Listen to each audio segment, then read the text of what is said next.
Shalom, selamat pagi anak-anakku yang terkasih di dalam Tuhan.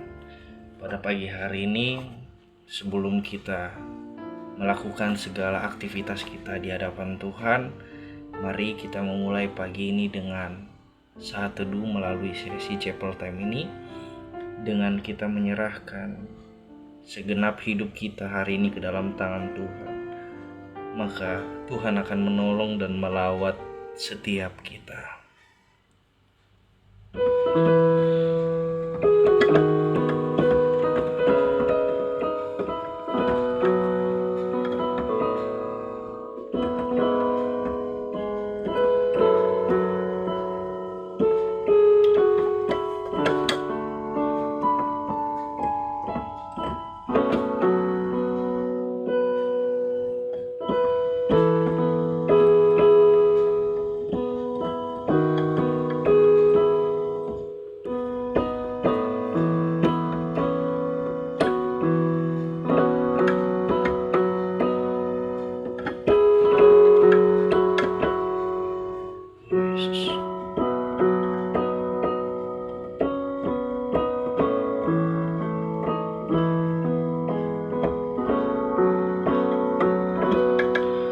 Lebih baik satu hari di pelataran-Mu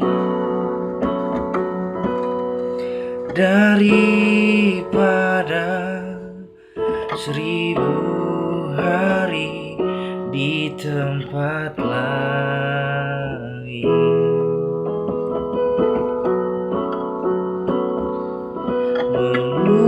Memuji-Mu, menyembah-Mu, Kaulah yang hidup, dan menikmati semua kemurahan-Mu.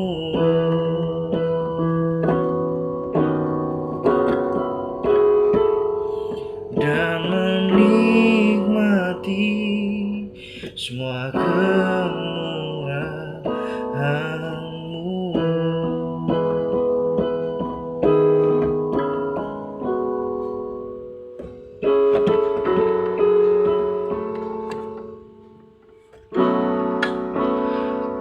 Bapa di dalam surga, Allah yang kami sembah di dalam nama Tuhan kami Yesus Kristus, kami bersyukur Tuhan untuk penyertaan-Mu dalam hidup kami sepanjang hari ini. Kami bersyukur Tuhan dari malam yang telah berlalu, dan pada pagi hari ini kami dapat kembali beraktivitas semua karena anugerah-Mu dalam hidup kami. Tuhan tolong pimpin hidup kami, kiranya kuasa-Mu menolong setiap apapun yang kami lakukan. Hanya di dalam nama Tuhan Yesus Kristus kami memulai hari ini. Dalam nama Yesus, haleluya. Amin. Puji Tuhan, pada pagi hari ini kita akan merenungkan kebenaran firman Tuhan yang terdapat di dalam surat Roma pasal 6 ayat 17-18. Demikianlah firman Tuhan. Tetapi syukurlah kepada Allah, dahulu memang kamu hamba dosa, tetapi sekarang kamu dengan segenap hati telah mentaati pengajaran yang telah diteruskan kepadamu. Kau telah dimerdekakan dari dosa dan menjadi hamba kebenaran. Ya. Kamu ini di sini adalah kita. Kita telah dimerdekakan dari dosa dan menjadi hamba kebenaran. Demikianlah kebenaran firman Tuhan. Terpujilah Tuhan, dan bersyukurlah kita yang merenungkan serta memberikan hidup kita seluruhnya untuk taat kepada firman Tuhan dan melakukannya. Anak-anakku yang terkasih, tidak terasa hari ini adalah hari terakhir sesi Chapel Time bulan Februari. Karena hari Senin depan, kalau saya lihat di kalender, tanggal merah. Berarti otomatis bulan ini kita terakhir membahas tentang tema besar bulan Februari, yaitu ketaatan. Anak-anakku yang terkasih di dalam Tuhan, pada kesempatan pagi ini, mari kita awali dengan rasa syukur. Seperti ayat yang barusan kita lihat, bahwa syukur kepada Allah. Banyak sekali di antara kita yang hari-hari ini tidak bersyukur kepada Tuhan. Banyak di antara kita yang tidak menyadari bahwa rasa syukur sangat berkaitan dengan ketaatan. Rasa syukur merupakan bukti bahwa kita menyadari bahwa pertolongan Tuhan selalu melindungi dan menyertai kehidupan kita. Karena tanpa pertolongan dan tanpa perlindungan dari Tuhan, maka status kita adalah hamba dosa.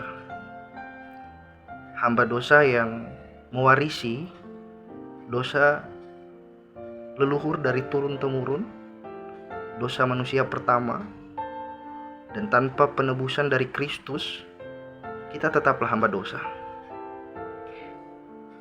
Bagaimana kita bisa menyadari bahwa ketaatan terhadap firman Tuhan itu penting, sedangkan kita jarang bersyukur di hadapan Tuhan?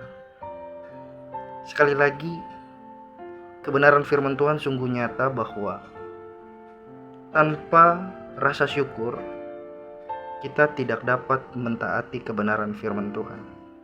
Karena dasar ketaatan di dalam kebenaran firman Tuhan adalah rasa syukur. Seorang yang telah dimerdekakan dari dosa dan menyadari bahwa hidupnya orang yang dimerdekakan, maka hidupnya akan tetap berada di jalur kebenaran. Kadang-kadang kita lupa bahwa kita adalah orang-orang yang dimerdekakan, bukan berjuang untuk merdeka. Kita dimerdekakan dari dosa. Siapa yang memerdekakan kita dari dosa? Dialah Kristus Tuhan, yang mati di atas kayu salib, menebus kita yang seharusnya kita yang disalib. Karena kitalah yang melakukan dosa di hadapan Tuhan. Namun kebenaran firman Tuhan ini membuat kita harus bersyukur, karena kita yang seharusnya mati di atas kayu salib, Tuhan telah menggantikan kita, dan kita dimerdekakan menjadi seorang hamba yang hidup dalam kebenaran. Pertanyaan saya, apakah kita hanya menerima anugerah ini tanpa melakukan kebenaran itu? Apakah kita hanya ingin menikmati kemuliaan surgawi tanpa harus mengejar mahkota kehidupan? Sekarang pilihan di tangan setiap kita. Apakah kita memandang Kristus hanya sebagai tiket untuk masuk kerajaan surga? Atau kita benar-benar menyadari bahwa kita bukan hanya sekedar menginginkan tiket keselamatan, tetapi kita merindukan menjadi dampak bagi sesama kita. Menjadi dampak tidaklah sulit. Satu hal yang simpel yang firman Tuhan katakan adalah kita hidup dalam kebenaran firman Tuhan. Sekali lagi, orang yang hidup dalam kebenaran firman Tuhan adalah orang yang taat dan selalu memiliki rasa syukur di hadapan Tuhan. Shalom, selamat pagi, Tuhan Yesus memberkati. Hari ini saya persilakan kalian berdoa masing-masing secara pribadi. Biasanya saya yang pimpin doa selesai firman Tuhan, tapi hari ini saya persilahkan kalian untuk merenungkan bagaimana pertolongan Tuhan dalam bulan Februari ini, dan mari berdoa di hadapan Tuhan. Selamat belajar anak-anakku. Silahkan mengambil posisi berdoa. Tetap semangat, Tuhan Yesus memberkati.